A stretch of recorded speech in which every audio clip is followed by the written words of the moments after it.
What's up, guys? It's Joe at National Sports Entertainment, and I wanted to go into tonight's games as far as college and the NBA.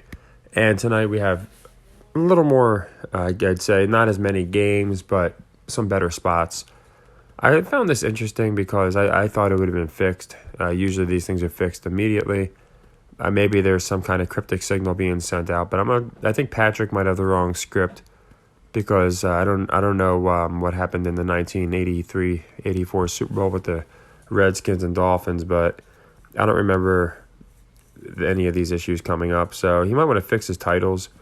Man facing a defamation lawsuit doesn't want to be this careless, and he's just talking about the wrong game. Now, I don't know how he could have made this mistake, to be honest. I mean, an X and an L are pretty different, and I think most people understand that XV 1-1 at 17. I'm not trying to nitpick. I genuinely don't know what this guy is doing. I don't know. Like, he goes from it being rigged, and then now he's talking about UFOs, of course. And I just find the way his channel has transitioned has been so not normal. Like, it's come off so...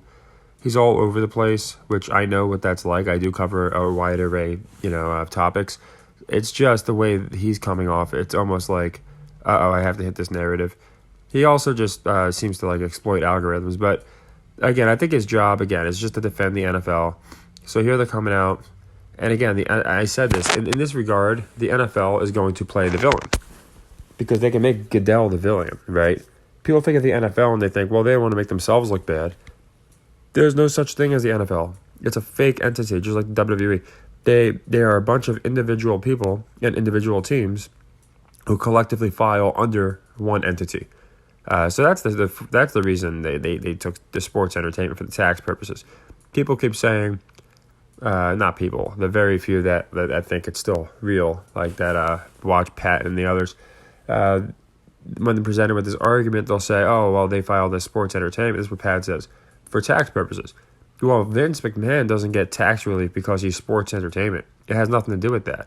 He's paying the same taxes. The only reason he doesn't pay as many taxes is his wrestlers are independent contractors, meaning they are not paid a salary, okay? They make money through their merchandise sales, buy rates, incentives, and they're paid per match. They're paid if they're injured and they don't fight, they typically don't get paid.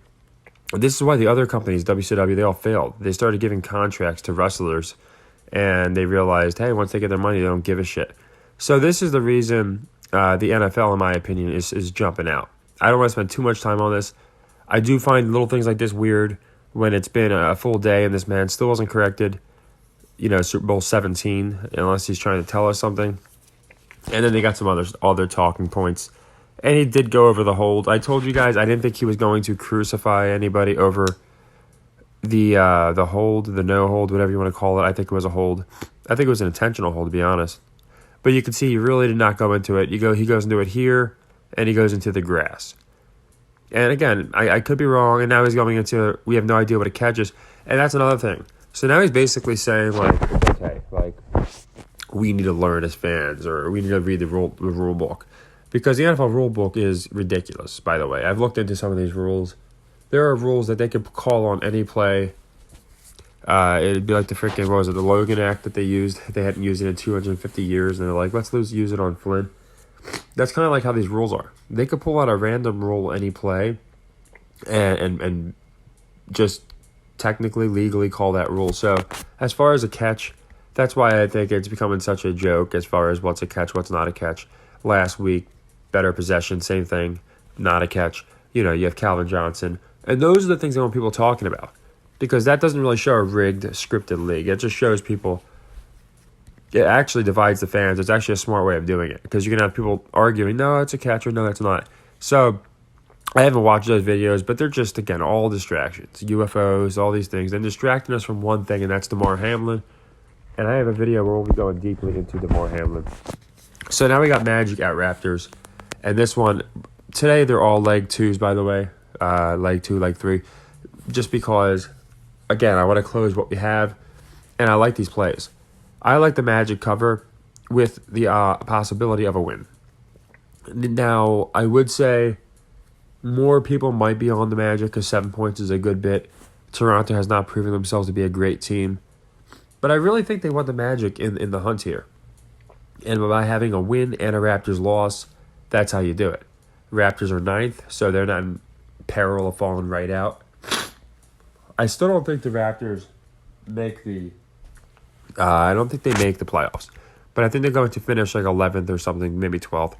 And the Magic will be right on their heels. So I think the Magic need this win.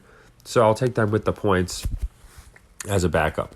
And then we got Celtics-Bucks. In this game, I originally liked the Bucks because I was thinking, well, they have I don't know. I just thought with all these guys out for the Celtics, when I last checked the injury report, Tatum, Smart, it said Tatum was definitely out after the All-Star break. So this day-to-day, I don't trust. It's weird. I don't know when these are updated. You can see Tatum hasn't been up. Yeah, it was updated on the 13th. He's doubtful, so I seriously don't think he plays. Now, again, he's probably healthy as a horse. These guys are lying assholes, but I'll take their word for it and say he's doubtful. And you can see that Jaylen Brown's not playing, nor is Smart. So, without these guys, they're deep, but you can see that even their role players are pretty hurt. Now, they'll probably play the day-to-day guys, but that's a lot of injured guys.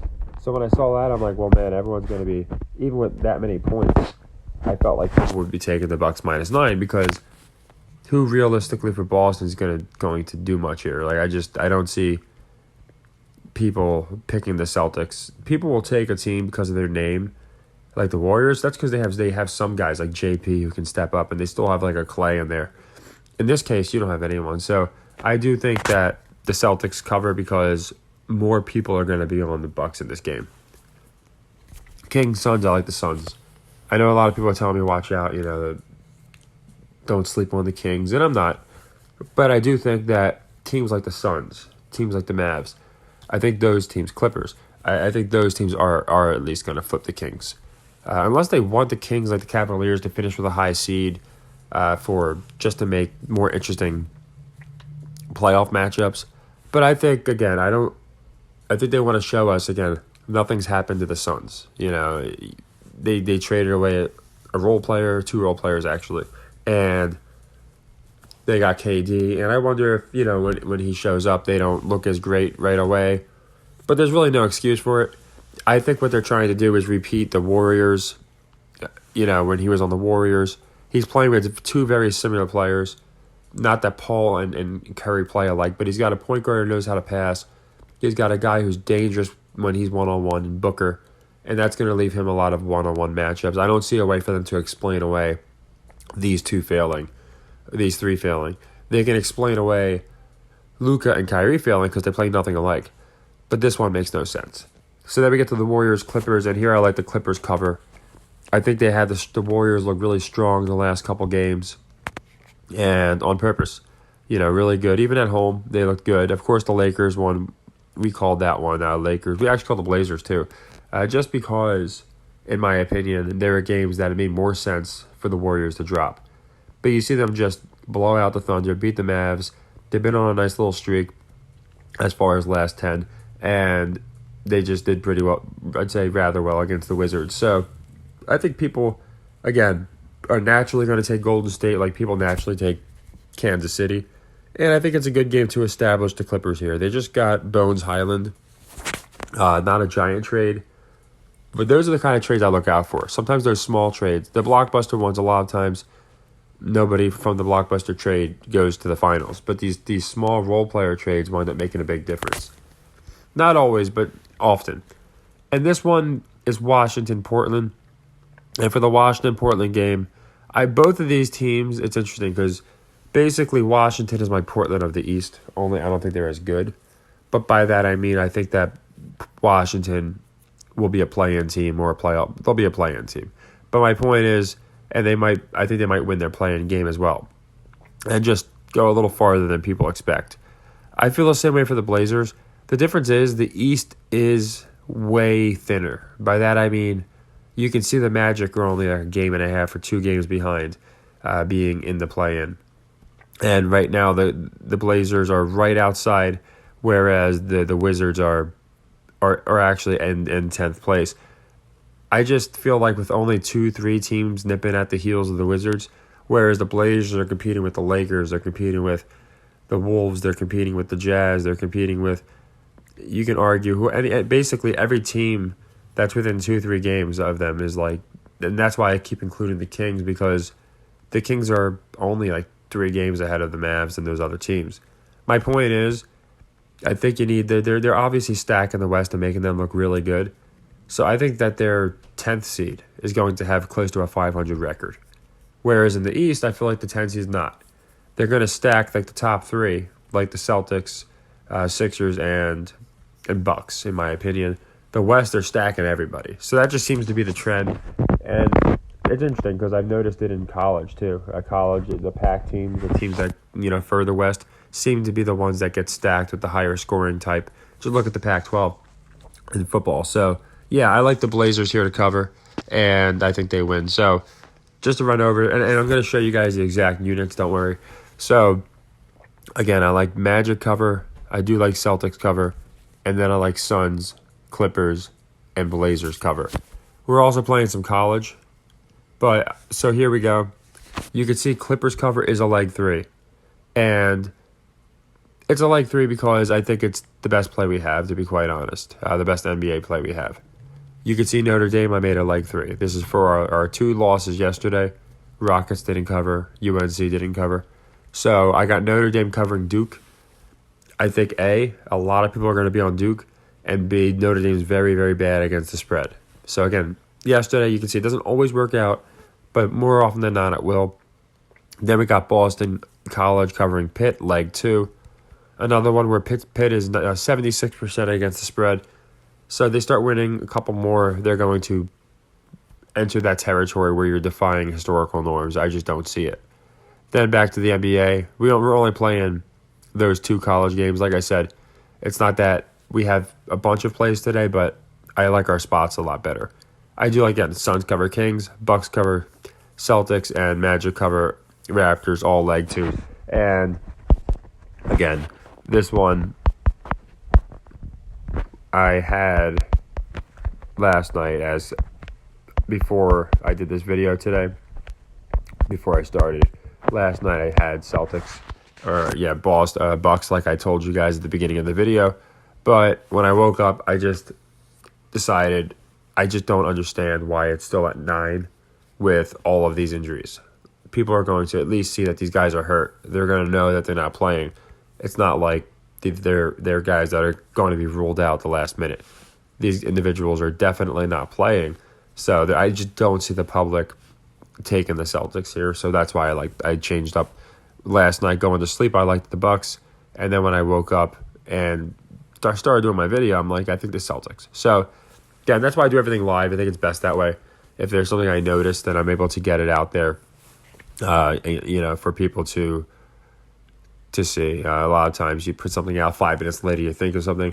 So I like to do everything live for that reason. Now, if you notice, the one that's not on here is, let me see, we got Wizards Blazers, I think. Yeah, so Wizard Blazers isn't on here for a reason. It's going to be like last night, okay? So I'm going to wait for, say, Boston doesn't cover, or the Suns don't cover, or the Celtics. Any of these 4 don't cover.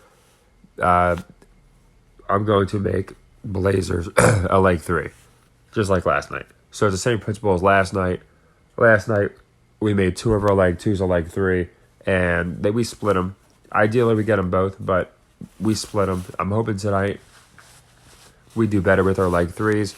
I think Notre Dame, that's my favorite play tonight. So I'm not too worried about the leg 3s. But yeah, it's pretty simple. And then what I'll do is, let's just assume, so it's going to be Blazers cover, just running with Wes and seeing how I do my sequences.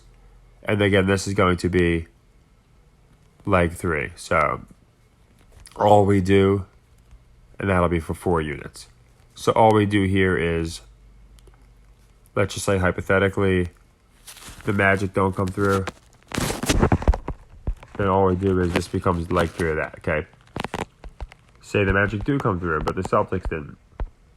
This becomes leg 3 of that. Okay, so that's how that works. And for now, we'll move it down here. And we'll put it whichever spot it needs to go in. Just like we did last night.